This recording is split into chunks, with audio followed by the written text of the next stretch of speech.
മക്കളെ, കുറച്ച് വഴുതനങ്ങ ഉണ്ടായിരുന്നേ വീട്ടിൽ. ഇതൊക്കെ വീട്ടിലുണ്ടാക്കുന്ന വഴുതനങ്ങയാണ്. വഴുതനയും വെണ്ടയും ചീരയും ഒക്കെ വീട്ടിലുണ്ടാക്കാറുണ്ട്. അപ്പം അങ്ങനെ കുറച്ച് വഴുതനങ്ങ കിട്ടിയിട്ടുണ്ടായിരുന്നു. ഏകദേശം കഴിയാറായി കേട്ടാ.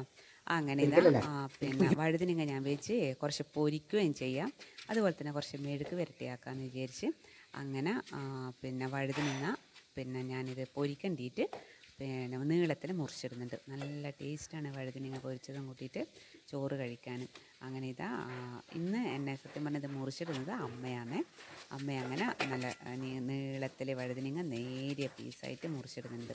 അപ്പോൾ അമ്മ പറഞ്ഞു ഇന്ന് ഞാൻ ഉണ്ടാക്കാമെന്ന് പറഞ്ഞു. അങ്ങനെ നല്ലോണം മുളക് പൊടി ഇട്ടിട്ടുണ്ട്, മഞ്ഞൾപ്പൊടി ഇട്ടിട്ടുണ്ട്, പിന്നെ ഉപ്പും ഇത് മൂന്നും ഇട്ട് പുരട്ടി വെച്ചിട്ടുണ്ട്. അങ്ങനെ കുറച്ച് സമയം എന്തായാലും അത് പുരട്ടി വെക്കണം, നല്ല ശരിക്കും വഴുതനങ്ങ ഇരിക്കത്തുള്ളൂ. അപ്പോൾ അങ്ങനെ നല്ല വൃത്തിയിൽ അമ്മ പുരട്ടി മുളക് പൊടിയെല്ലാം ഇട്ടിട്ടുണ്ട്. എന്നിട്ട് എന്നാ വേണ്ടതെന്ന് വെച്ചിട്ട് നമ്മളെ ഒരു കല്ല് പാൻ അടുപ്പത്ത് വെച്ചിട്ട് അത് അമ്മ അതിനകത്ത് ഇട്ട് നിരത്തി വെക്കുന്നുണ്ട്. പിന്നെ ഇന്ന് അമ്മ വേഗം തന്നെ ആക്കുന്നുണ്ട് കേട്ടോ. എന്താണെന്ന് വെച്ചാൽ രാത്രിയേക്കുള്ള ഫുഡായിരുന്നു ഇത്. അതുകൊണ്ട് തന്നെ രാത്രി ഞാൻ വഴുതനങ്ങ പൊരിക്കാമെന്ന് വിചാരിച്ചിട്ടായിരുന്നു. അപ്പോൾ അത് കുറേ സമയം വെച്ചിട്ടില്ല, ഉപ്പുമുളകും പുരട്ടിയിട്ട് അങ്ങനെ വെച്ചോളൂ കേട്ടോ. നല്ല ടേസ്റ്റാണ്. നല്ലോണം ഉപ്പുമുളകൊക്കെ എടുത്ത് പിടിച്ചോളും. അങ്ങനെ നല്ല ആവോലി പൊരിച്ച പോലെ ഉണ്ടാവും. അങ്ങനെ അമ്മ നിരത്തി വെച്ചിട്ടുണ്ടായിരുന്നു. അങ്ങനെ പിന്നെ അതിന് ശേഷമാണ് അമ്മ വെളിച്ചെണ്ണ ഒഴിച്ചത്. കാരണം അമ്മ കുറച്ച് വെളിച്ചെണ്ണ ഉപയോഗിക്കും കേട്ടോ. കൂടുതൽ വെളിച്ചെണ്ണ വേണ്ട എന്ന് പറഞ്ഞിട്ട് നമ്മളെ വീട്ടിലൊക്കെ മീൻ പൊരിക്കുമ്പോൾ ഒരുപാടൊന്നും ഒഴിക്കൂല. അങ്ങനെ അത് അടുപ്പത്ത് വെച്ചിട്ടുണ്ട്. അതിന് ശേഷം ബാക്കിയുള്ള വഴുതനങ്ങ എന്ത് ചെയ്തു എന്ന് വെച്ചാൽ മെഴുക്ക് വരട്ടിയതാക്കേണ്ടിയിട്ട് നേർങ്ങനെ മുറിച്ചിട്ടിട്ടുണ്ട്. അതിൻ്റെ അകത്ത് ഞാനൊരു ഉള്ളിയും മെഴുക്ക് വരട്ടിയ ഉള്ളി എടുത്ത കേട്ടോ, ഒരു ഉള്ളിയും മുറിച്ചിട്ടിട്ടുണ്ട്. അങ്ങനെ അതിലിടയ്ക്ക് ഇതാ വഴുതനങ്ങ ഫ്രൈ തയ്യാറായിട്ടുണ്ട്. നോക്കിയേ എന്ത് രസമാണ്, ചോറിന് കൂട്ടിക്കെടുത്ത സൂപ്പറാണ്.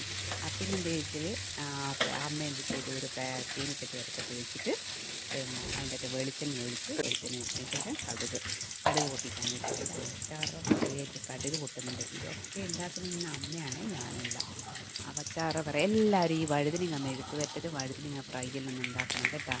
അങ്ങനെ കടുക് പൊട്ടിയതിന് ശേഷം കുറച്ച് കടുക് പിന്നെ മുറിച്ചിട്ടിട്ടുള്ള ഉള്ളിയും പിന്നെ വഴുതനങ്ങയും കൂടിയിട്ട് അതിൻ്റെ അകത്ത് എടുത്തിട്ട് അതിന് ശേഷമാണ് മഞ്ഞൾപ്പൊടിയും മുളക് പൊടിയും ആവശ്യത്തിന് മാത്രം ഇട്ട് കൂടുതലേ എന്തിനും ഉപ്പ് കൂടിയിട്ട് അറിയില്ല, വായിൽ വെക്കാൻ കൊള്ളില്ല. അങ്ങനെ ഉപ്പ് കൊടുത്തിട്ടുണ്ട്. പിന്നെ നമുക്കൊന്ന് യോജിപ്പിച്ച് യോജിപ്പിക്കാം. അങ്ങനെ യോജിപ്പിക്കുന്നുണ്ട്. പിന്നെ നമ്മൾ വെള്ളം ഒഴിക്കില്ല കേട്ടോ. വെള്ളം കുറച്ച് മാത്രം വേണമെങ്കിൽ ഒഴിച്ചാൽ ഇടയ്ക്കിടെ ഇങ്ങനെ ഇളക്കി കൊടുത്താൽ മതി. അങ്ങനെ വഴുതനങ്ങ വെണ്ടക്കായ ഇതിനൊക്കെ വെള്ളം ഒഴിക്കുമ്പോൾ അതിൻ്റെ ഒരു ടേസ്റ്റ് പോകും. സിമ്മിൽ വെച്ചാൽ മതി. സിമ്മിൽ അടച്ച് വെച്ചിട്ട് വേവിച്ചാൽ തന്നെ അതിൻ്റെ അകത്ത് ഇങ്ങനെ വെള്ളം ഇങ്ങനെ വരും. അപ്പം തന്നെ നമുക്ക് അത് മതി. കാരണം കൂടുതൽ വെള്ളം ഒഴിച്ചാൽ ഒരു ടേസ്റ്റ് നല്ല കുഴഞ്ഞു പോകും. അതിൻ്റെ അടുത്തില്ലേ അമ്മ മാറ്റിനും കൂടി ആക്കിയിട്ടുണ്ടായിരുന്നു. കായും കയ്പക്കയും കൂടിയിട്ടുള്ള പേരലൻ നമ്മളതിനാ പറയാം. അതും അതിൻ്റെ നടുക്ക് കാണിക്കുന്നതാണ് കേട്ടോ. അതിൻ്റെ ഒരു റെസിപ്പി ഞാൻ തരുന്നു.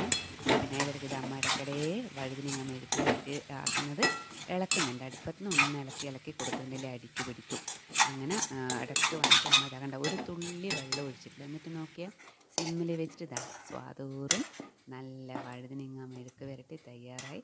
അമ്മ അതൊരു പാത്രത്തിലേക്ക് മാറ്റുന്നുണ്ട്. നോക്കിയേ എന്ത് രസം. എല്ലാവരും തയ്യാറാക്കി നോക്കണേ, മറക്കല്ലേ. ഇതെന്തായാലും ഒന്ന് ട്രൈ ചെയ്ത് നോക്കണം. ഓക്കെ.